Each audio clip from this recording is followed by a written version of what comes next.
மாயா திரைப்படம் மூலமாக அறிமுகமானவர் தான் இயக்குனர் அஸ்வின் சரவணன் அவர்கள். தமிழ் சினிமாவில் மாடர்ன் கிளாசிக் ஹாரர் மற்றும் நியூ வேவ் ஹாரர் சினிமாவுக்கு மாயா திரைப்படம் ஒரு முன்னுதாரணமாக அமைஞ்சிருக்கும். அப்பப்போ தமிழ் சினிமாவில் ஷாக், ஈரம், யாவரும் நலம் மாதிரியான நல்ல ஹாரர் படங்கள் வந்திருந்தாலும் மாயா இந்த ஜானரில் ஒரு பெரிய ஜம்ப்னே சொல்லலாம். ஆனாலும் இந்த படத்துடைய வெற்றி இயக்குனர் அஸ்வினுக்கு தன்னுடைய அடுத்த வாய்ப்புக்கு பெருசாக உதவலை அப்படின்னு தான் சொல்லணும். ஸோ அதனால் எனக்கு ஒரு வீடு, ஒரு வீல் சேர், ஒரு பொண்ணு மட்டும் இருந்தால் போதும்னு முடிவெடுக்க அப்படி உருவான திரைக்கதை தான் கேம் ஓவர் அப்படின்னு இயக்குனர் அவர்களே சொல்லியிருப்பார். ஆனால் நிச்சயமாக இந்த கதை அவ்வளோ சுலபமான முறையில் உருவானது இல்லை அப்படின்றது இந்த படம் பார்க்குற எல்லாராலையும் உணர முடியும். ஸ்லாஷர் த்ரில்லர் வகைக்கு இந்த படத்தில் வர சீரியல் கில்லர்ஸ் கதையையும், சைக்காலஜிக்கல் ஹாரர் வகைக்கு ஸ்வப்னாவுடைய பயத்தை அமுதாவுடைய மரணத்தோட தொடர்பு படுத்துகிற கதையையும், சைக்காலஜிக்கல் த்ரில்லர் வகைக்கு ஸ்வப்னாவுடைய பயத்தை அவளுக்கு ஏற்பட்ட ட்ராமாவோட தொடர்பு படுத்துகிற கதையையும், செக்ஸ்ப்ளாய்டேஷனுக்கு ஸ்வப்னாவுடைய முன்கதையையும், சின்ன லெவலில் இருக்கிற சூப்பர் நேச்சுரல் எலமெண்ட்ஸுக்கு படத்துடைய செகண்ட் ஹாஃபில் வர்ற ஸ்வப்னாவுக்கு நடக்கிற ஃபேண்டசி கதையையும் சொல்ல முடியும்.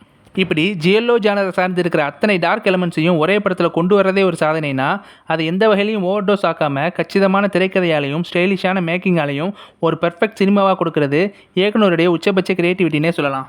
சமீப காலமாக மலையாளத்தில் ஒரு ஹாரர் நியூ வேவை கிரியேட் பண்ண இயக்குனர் ராகுல் சதாசிவன் அவர்களை மலையாள இண்டஸ்ட்ரி மட்டும் இல்லாமல் தமிழ் இண்டஸ்ட்ரியும் கொண்டாடிக்கிட்டு இருக்கு. அதுக்கு அவர் முழு தகுதி உடையவர் அப்படிங்கிறதுக்கு அவர் இயக்கத்தில் 2022 வெளியான பூதகாலம், 2024 வெளியான பிரம்மயுகம், 2025 வெளியான டிஎஸ் ஈரே படங்கள் உதாரணமாக அமைஞ்சிருக்கும்.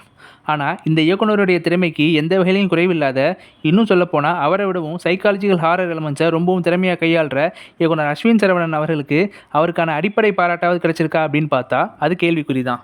கேம் ஓவர் திரைக்கதையை அஸ்வின் சரவணன் அவர்களோடு சேர்ந்து எழுதினவங்க காவ்யா ராம்குமார் அவர்கள். இவங்க சைக்காலஜி படித்தவங்க அப்படிங்கிறதும் இவங்க பெண் அப்படிங்கிறதும் சர்வ நிச்சயமாக இந்த திரைக்கதைக்கு ஒரு பெரிய பலம்தான். ஒரு ஆண் எவ்வளோ முற்போக்காக இருந்தாலும், அவன் வாழ்நாள் முழுவதும் பெண்ணியம் படித்தாலும், ஒரு பெண்ணோட அடிப்படை வழிகளை கூட அவனால் முழுசாக புரிஞ்சுக்க முடியாது அப்படிங்கிறது நிதர்சனமான உண்மை. பொதுவாகவே ஒரு ஆண் எழுத்தாளர் ஒரு பெண்ணை பற்றி ரொம்பவும் சிரமப்பட்டு எழுதுகிற அதே விஷயத்தை ஒரு பெண் எழுத்தாளரால் சாதாரணமாக எழுதிவிட முடியும். ஸோ இந்த அடிப்படையில் தான் காவ்யா ராம்குமார் அவர்களுடைய எழுத்து இந்த திரைக்கதைக்கு முக்கியத்துவம் வாய்ந்ததாக அமையுது. இந்த படம் ஒரு மல்டி லேயர் மற்றும் மல்டி ஜானர் கொண்ட சிக்கலான திரைக்கதை அமைப்பை கொண்டிருந்தாலும் எல்லாராலையும் உணரக்கூடிய கதையாக இருக்கிறதுக்கு காரணம் இந்த கதை முழுக்க முழுக்க புரோட்டகனிஸ்ட் ஸ்வப்னா தோள்களில் பயணிக்கிறதால தான். பலரும் இந்த படத்துடைய கில்லர்ஸ் யாருன்றதை ஆடியன்ஸ் பாயிண்ட் ஆஃப் வியூவில் ஓப்பன் எண்டாக விடுறது வெறுமனை திரைக்கதை சுவாரஸ்யத்துக்காக அப்படின்னு நினைப்பாங்க.